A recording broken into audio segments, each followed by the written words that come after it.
The Tories are on course for a 1997-style electoral wipeout. Seat-by-seat analysis by YouGov suggests Labour would sweep to power with 403 seats, handing them a massive supermajority of 154, almost twice what Boris Johnson got.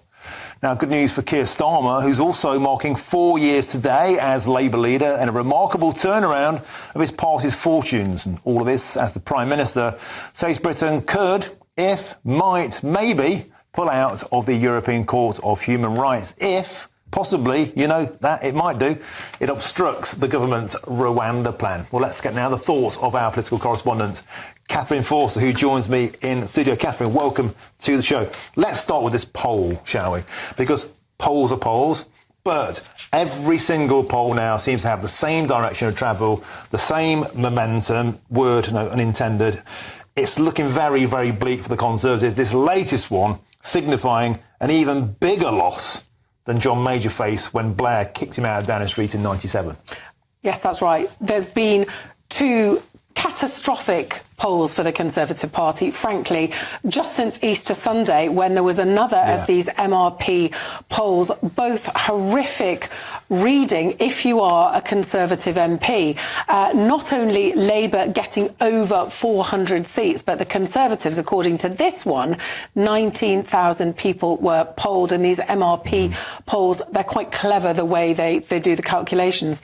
The Conservatives potentially down to 155 seats. Worth saying the one on Easter Sunday was even worse. They were at 98 seats. And a lot of really big beasts potentially set to go, including Defence Secretary Grant Shapps, who might like to be leader, Penny Mordaunt, leader of the House of Commons, another real favourite for the leadership if, as expected, Rishi Sunak does lose the next election. A couple of other points.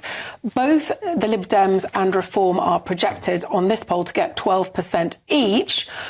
But in a sign of the way this first past the post works, that means that the Lib Dems projected to get 49 seats and Reform Party on the same vote share, not a single one. Indeed, Lee Anderson, who recently defected from the Conservatives, that seat, Ashfield, is projected to go back to the Labour Party.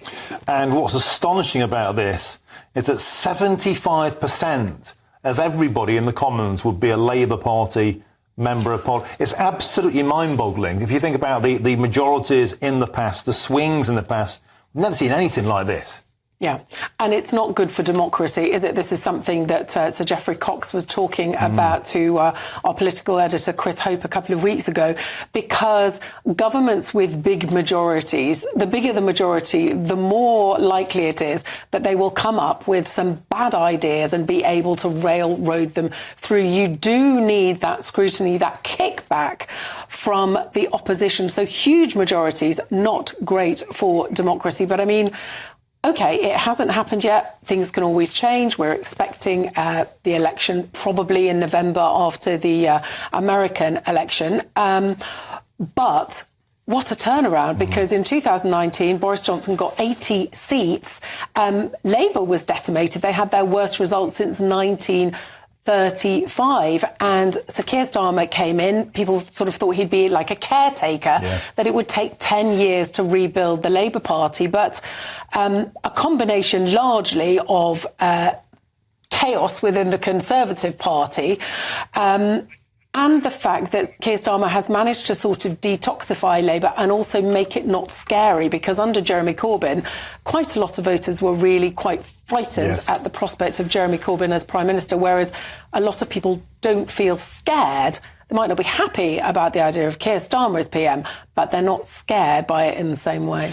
Katherine Forster, it really makes you think that people will look back, historians, on this as an astonishing period in British political history, an unprecedented period, an 80-seat majority becoming 165 seats majority the other way. Absolutely amazing. Thank you very much for joining us in the studio, Katherine Forster. Now,